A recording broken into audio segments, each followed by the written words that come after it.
அவர் உங்களோடு இருப்பாராக.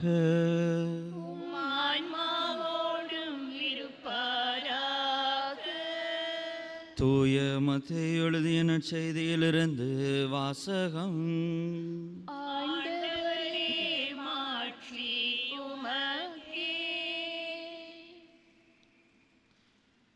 யாக்கோபின் மகன் மரியாவின் கணவர் யோசேப்பு, மரியாவிடம் பிறந்தவரே கிறிஸ்து என்னும் இயேசு. இயேசு கிறிஸ்துவின் பிறப்பையொட்டிய நிகழ்ச்சிகள். அவருடைய தாய் மரியாவுக்கும் யோசேப்புக்கும் திருமண ஒப்பந்தம் செய்யப்பட்டிருந்தது. அவர்கள் கூடி வாழும் முன் மரியா கருவுற்றிருந்தது தெரிய வந்தது. அவர் தூய ஆவியால் கருவுற்றிருந்தார். அவர் கணவர் யோசேப்பு நேர்மையாளர். அவர் மரியாவை இகழ்ச்சிக்கு உள்ளாக்க விரும்பாமல் மறைவாக விலக்கிவிட திட்டமிட்டார். அவர் இவ்வாறு சிந்தித்து கொண்டிருந்த போது ஆண்டவரின் தூதர் அவருக்கு கனவில் தோன்றி, யோசேப்பே, தாவீதின் மகனே, உம் மனைவி மரியாவை ஏற்றுக்கொள்ள அஞ்ச வேண்டாம். ஏனெனில் அவர் கருவுற்றிருப்பது தூய ஆவியால் தான். அவர் ஒரு மகனை பெற்றெடுப்பார். அவருக்கு இயேசு என பெயரிடுவீர். ஏனெனில் அவர் தம் மக்களை அவர்களுடைய பாவங்களிலிருந்து மீட்பார் என்றார். யோசேப்பு தூக்கத்திலிருந்து விழித்தெழுந்து ஆண்டவரின் தூதர் தமக்கு பணித்தவாறே தம் மனைவியை ஏற்றுக்கொண்டார். ஆண்டவரின் அருள்வாக்கு.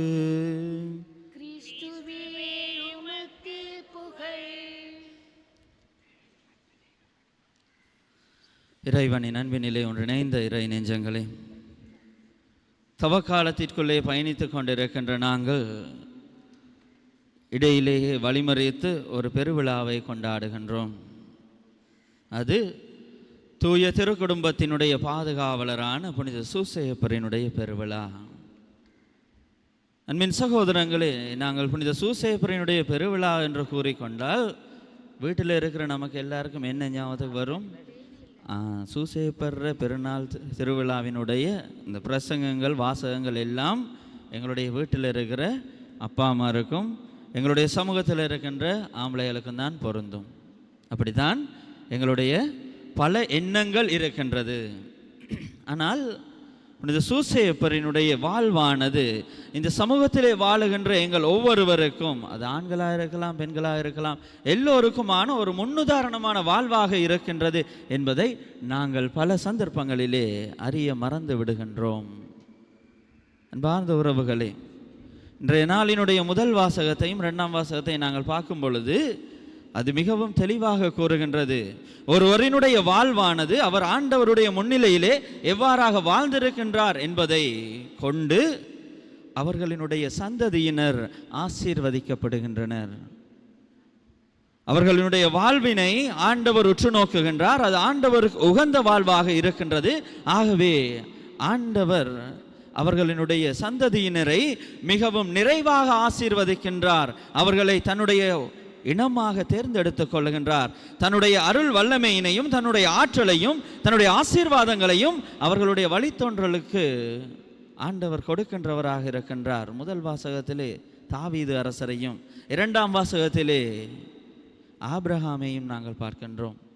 என் சகோதரங்களே, தாவீது அரசனுடைய அந்த வாழ்வினை உற்று நோக்கிய ஆண்டவர், அவர் எவ்வாறு ஆண்டவருக்கு முன்னிலையிலே ஒரு நீதிமானாக செயற்பட்டாரோ, ஆண்டவருக்கு முன்னிலையிலே அவருக்கு உகந்த வாழ்வினை வாழ்ந்தாரோ, தன்னுடைய பாவங்களை விடுத்து ஆண்டவருக்கு உகந்த வாழ்வினை வாழுகின்ற பொழுது ஆண்டவர் அவரினுடைய வழித்தோன்றலிலே தன்னுடைய மகனை பிறக்கச் செய்கின்றார். எவ்வளவு பெரிய ஆசீர்வாதம், எவ்வளவு பெரிய ஆசீர்வாதம். எங்களுடைய இல்லங்களிலே எங்களுக்கு ஒரு குழந்தை பிறந்து விட்டால் அதே எங்களுக்கு பெரிய ஆசீர்வாதமாக இருக்கின்றது இன்றைய காலகட்டத்திலே.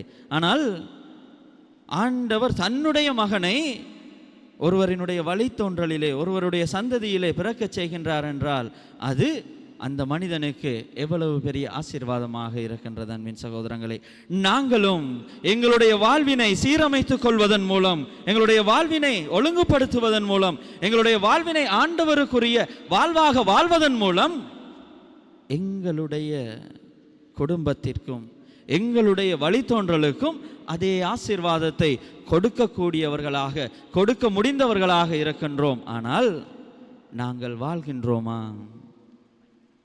எங்களுக்கு தரப்பட்டிருக்கின்ற இந்த வாழ்வை நாங்கள் எவ்வாறு வாழ வேண்டும்? அன்பார்ந்த சகோதரங்களே, புனித சூசேப்பருடைய வாழ்வானது வெறுமனே குடும்பத்திலே வாழுகின்றவர்களுக்கு மாத்திரம் முன்னுதாரணமான வாழ்வு அல்ல, மாறாக அது துறவற வாழ்விற்கும் இல்லற வாழ்விற்கும் ஒரு முன்னுதாரணமான வாழ்வாகவும் முன்னுதாரணமான வழிகாட்டியாகவும் புனித சூசேப்பர் வாழ்ந்திருக்கின்றார். எவ்வாறு கற்பு நெறி வாழ்விலே வாழ வேண்டும்? தூய கன்னிமரியாவையும் புனித கன்னிமரியாவையும் இயேசுநாதரையும் அவர கையில் ஒப்படைச்ச உடனேக்கே அவர் விட்டுட்டு போகல. எனக்கும் இந்த குடும்பத்துக்கும் சம்பந்தம் இல்லை, ஏனென்றால் அந்த குழந்தை என்றே இல்லை. நான் கன்னிமரியாவை விரும்புகிறேன் தான், அன்னை மரியாவை நான் விரும்புகிறேன் தான். ஆனாலும் அவருக்குரிய கணவராக இருந்து அவருக்குரிய பணிவிடைகளை செய்ய எனக்கு முடியாது என்று சொல்லி கன்னிமரியாலையும் இயேசுநாதரையும் விட்டுட்டு வேற ஒரு கல்யாணம் முடிச்சு கொண்டு போகையில் எங்களுடைய சமூகத்தில் இன்றைய நாளில் இவ்வாறான திருமணங்கள் அதிகரித்து கொண்டிருக்கின்றன. என் சகோதரங்களே, போன வாரத்தில் திங்கட்கிழமை எங்களுக்கு ஆயரோட மீட்டிங் நடந்தது. 2004ஆம் ஆண்டு எங்களுடைய இந்த திருச்சபையினுடைய அந்த மனவிலக்குக்காக வந்த கேஸ் 9. 2004ஆம் ஆண்டு 9 கேஸுகள் தான் வந்திருக்குது. ஆனால் இந்த வருடம் 2025 இன்னும் இந்த வருஷம் முடிய இல்லை. இவ்வளவு இந்த 3 மாதத்துக்குள்ள வந்த கேஸுகள் மட்டும் 60 கேஸ். 60 குடும்ப பிரச்சனைகளோடு குடும்பங்களில் இருந்து அவர்கள் மனவிலக்கு கேட்டு வந்து நிற்கின்றார்கள். எங்க? திருச்சபையிடம் வந்தது மாத்திரமே 60ஆக இருக்கின்ற பொழுது சட்ட ரீதியாக செல்லுகின்ற மனவிலக்குகள் எத்தனையாக இருக்கின்றது? காரணம் என்ன? குடும்பத்தினுடைய தாற்பயத்தை நாங்கள் விளங்கிக் கொள்வதில்லை. குடும்பத்திலே இருக்கின்ற கணவன் மனைவியருக்கு இடையிலே இருக்கின்ற அந்த புரிந்துணர்வை நாங்கள் ஒருபொழுதும் அறிந்து கொள்வதில்லை. இருக்கின்ற சின்ன சின்ன பிரச்சனைகளுக்கெல்லாம் புரிந்து கொள்ள இயலாம போற தன்மைகளுக்கெல்லாம் மனவிலக்கு தான் முக்கியம் என்றால் எங்களுடைய அம்மா அப்பாலாம் எத்தனையோ தடவை மனவிலக்கு செய்திருக்கணும். இதில் இருக்கிற எல்லாரும் அம்மா அப்பாவும் சொல்கிறாங்க. 60 வயசுக்கு மேற்பட்ட ஆக்கள்ற அம்மா அப்பாவை சொல்கிறேன் நான். சரி, ஒரு 50 வயசுக்கு மேற்பட்ட ஆகல்ற அம்மா அப்பா எங்களுடைய சிறிய காலங்களிலே எத்தனை பிரச்சனைகள் அவர்களுக்கு இடையிலே நாங்கள் கண்டிருக்கின்றோம், பார்த்திருக்கின்றோம்.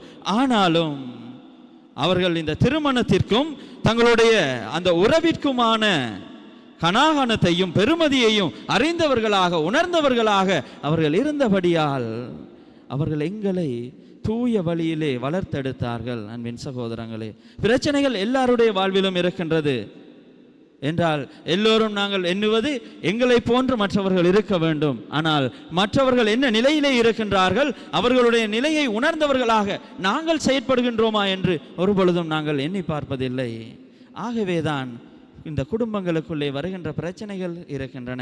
ஆனால் அந்த பிரச்சனைகளையும் ஏற்றுக்கொண்டு புரிந்துணர்வோடு கணவன் மனைவி ஆகிய நாங்கள் இணைந்து பயணிக்கின்ற பொழுது நாங்கள் இறை ஆசீரை எங்களுடைய வாழ்விலே பெற்றுக்கொள்ள முடியும். அந்த இறை ஆசீர் எங்களுடைய வழித்தோன்றல்களோடு எங்களுடைய பிள்ளைகளோடு எந்நாளும் நிலைத்திருக்கும். அன்பின் சகோதரங்களே, புனித சூசேப்பர் நினைச்சிருந்தால் அவர் ஈஸியா அன்னை மரியாளையும் ஜேசுநாதரையும் விளத்தி வச்சு போட்டு இன்னொரு கல்யாணம் முடிச்சு சந்தோஷமாக இருந்திருக்கலாம். ஆனால் அவர் அவ்வாறு செய்யவில்லை. ஆகவே தான் ஆண்டவர் கூறுகின்றார், ஒரு நீதிமானை நான் ஆண்டவருடைய இல்லத்திற்கு தலைவராக ஏற்படுத்துவேன். அவர் திருக்குடும்பத்திற்கு தலைவராக ஏற்படுத்தப்பட்டார். இன்றைய நாளிலே எங்களுடைய சமூகத்திலே எத்தனை குடும்ப தலைவர்கள் இருக்கின்றோம்? ஒரு கேள்வி ஒன்று நாங்கள் கேட்போம் இந்த நேரத்தில்.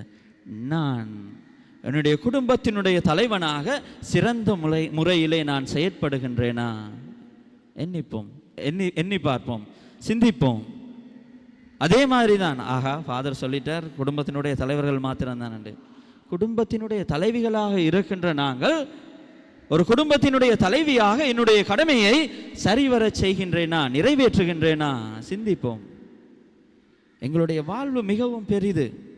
எங்களுடைய வாழ்க்கைக்குள்ளே நாங்கள் சந்திக்கின்ற மனிதர்கள் அளவுக்கு அதிகமாக இருக்கின்றார்கள். ஆனால் நான் என்னுடைய கடமையிலே சிறந்து விளங்குகின்ற மனிதனாக வாழுகின்ற பொழுது நானும் ஆண்டவருக்கு உகந்த வாழ்வினை வாழ முடியும். எனக்கு தரப்பட்டிருக்கின்ற இந்த குடும்பத்தை நான் பாதுகாக்கின்ற பொழுது, எனக்கு தரப்பட்டிருக்கின்ற இந்த பிள்ளைகளை நான் பாதுகாக்கின்ற பொழுது, அவர்களுடைய வாழ்வினை நான் கட்டி எழுப்புகின்ற பொழுது, அவர்களுடைய வாழ்வு சிறந்தோங்குகின்ற பொழுது, அவர்களுடைய வாழ்விற்காக நாங்கள் உழைக்கின்றோம், இல்லை என்று சொல்லவில்லை.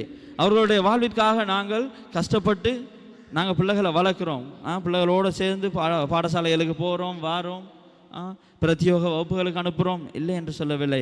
ஆனால் வெறுமனே படிப்பறிவு மாத்திரம் பிள்ளைகளுடைய எதிர்கால வாழ்வாக மாறிவிட முடியாது. என் சகோதரங்களை உங்களுக்கு ஒரு உதாரணம் சொல்கிறேன். ஒரு இளைஞன் ஒரு ஆள் இருக்கிறான். அவனுக்கு தாயும் இல்லைன்னா அவன் பிறந்த நேரமே தாய் இறந்துட்டான். தகப்பன் தாய் செத்ததுக்கு பிறகு அவர் இன்னொரு கல்யாணம் முடிச்சிட்டார். அப்போ இந்த மகன், இந்த இளைஞன் என்ன செய்கிறான்? தன்னுடைய பேரனாக்களோடு தான் இருக்கிறார். பேரன் என்றால் தாத்தா பாட்டியோடு தான் வாழ்ந்து வாரார். அம்மாவோடையும் தாத்தாவோடையும் அவர் வாழ்ந்து வாரார். அவர் அவ்வாறு வாழுகின்ற பொழுது அவர்கள் என்ன விஷயத்தை அந்த சின்ன பொடியன் கேட்டாலும், அந்த இளைஞன் கேட்டாலும் அவர்கள் செய்து விடுவார்கள். இந்த அம்மாவும் தாத்தாவும் அவன் கேட்குறது எல்லாத்தையும் செய்து விட்டுருவாங்க. ஏன்? தாயும் இல்லை, தகப்பனும் இல்லை பிள்ளைக்கு, பொடியனுக்கு. அப்போ அவன் என்ன கேட்குறதெல்லாம் செய்ய வழிகிட்டதுக்கு பிறகு ஒரு காலத்தில் அவன் மிகவும் குலப்படியாக ஒரு மனிதனாக, ஒரு இளைஞனாக அவன் மாறிக்கொண்டிருக்கின்றான். அவனுடைய குலப்படிக்கு அளவே இல்லாமல் போயிட்டது. எந்த நேரத்தில் வீட்டுக்கு வாரான், எந்த நேரத்தில் வீட்டை விட்டு போகிறான்றது தெரிகிறதில்ல, குடிச்சு போட்டு வாரது. இந்த அம்மம்மாரும் கேள்வி கேட்டால் பிரச்சனை. இவன் கேள்வி கேட்ட உடனேக்கே வீட்டை விட்டு ஓடிடுவானுன்ற ஒரு பயத்தில் இவங்க கேள்வியும் கேட்கறதில்ல. 2 நாட்களுக்கு முன்னதாக அவன் தன்னுடைய நண்பர்களோடு மது அருந்தி விட்டு ஒரு ரயில்வே ஸ்டேஷனில் படுத்து கிடந்திருக்கிறான். இவனுக்கு போதை கூடியதால் அவங்க நண்பர்கள் எல்லாம் இவரை அதிலேயே படுக்க போட்டுட்டு விட்டுட்டு போயிட்டாங்க. இரவு ட்ரெயின் வந்தது, அடிபட்டு பொடியன் சரி செத்துட்டான். வெறும் 22-21 வயசு பொடியன். இப்போ இது யாருடைய பிள்ளை? இது யாருடைய பிள்ளை? இது உண்மையாக நடந்த சம்பவமா? 2 நாட்களுக்கு முன்னதாக நடந்த உண்மை சம்பவம். இது யாருடைய பிள்ளை? பிள்ளைகளுக்கு நாங்கள் காட்டுகின்ற பாசம் எங்களுடைய உள்ளத்திலே இருக்க வேண்டும். அது எங்களுடைய உள்ளத்தை மீறுகின்ற பொழுது அது எங்களுடைய பிள்ளைகளுடைய தவறான வாழ்விற்கு, எதிர்காலத்திற்கு அது கேள்விக்குறியாகவும் முன்னுதாரணமாகவும் மாறிவிடுகின்றது. நாங்கள் எங்களுடைய பிள்ளைகளுடைய தவறுகளிலே அவர்களுக்கு சார்பாக நாங்கள் அவர்களோடு நிற்கின்ற பொழுது பிள்ளைகளுடைய எண்ணங்களும் உள்ளங்களும் எவ்வாறாக மாறிவிடுகின்றது? நாங்கள் தப்பே செய்திருந்தாலும் என்னுடைய தாயும் தந்தையும் என் சார்பாக நிற்பார்கள். அவன் முதல் நாள் குலப்படி செய்யும் போதே அவர்கள் அடித்து திருத்தி இருந்தார்கள் என்றால் அவன் போயிருக்க மாட்டான். அவனுடைய வாழ்வு இவ்வாறாக முடிந்திருக்காது. ஆனால் இன்றைய நாளிலே அவர்கள் கதறுகின்றார்கள். பாருங்க, ஆண்டவருக்கு கண் இல்லையான்னு கேட்குறாங்க. ஆண்டவர் இப்படி இருக்கிற ஒரே மகனையும் எடுத்துட்டாருன்னு கேட்குறாங்க. யார் ரப்பில்? ஆண்டவர் ரப்பில் இல்லை. ஆண்டவர் அவனை வளர்ப்பதற்காகத்தான் உங்களிடம் ஒப்படைத்திருக்கின்றார்கள். ஆனால் நீங்கள் அவனை ஒழுங்காக வளர்க்கவில்லை. உங்களுடைய கடமையிலே இருந்து நீங்கள் தவறிவிட்டீர்கள். ஆகவே அவனுடைய வாழ்வு இவ்வாறாக முடிந்து விட்டது. அதற்காக நீங்கள் போய் கேட்குறீங்க யார்கிட்ட? ஆண்டவருக்கு கண்ணில்லை. என் சகோதரங்களே, ஆண்டவருடைய கண்களாகத்தான் பெற்றோர்களை பிள்ளைகளுக்கு கொடுத்திருக்கின்றார். பிள்ளைகளுடைய வாழ்வினை நாங்கள் கண்ணோக்குகின்றோம்.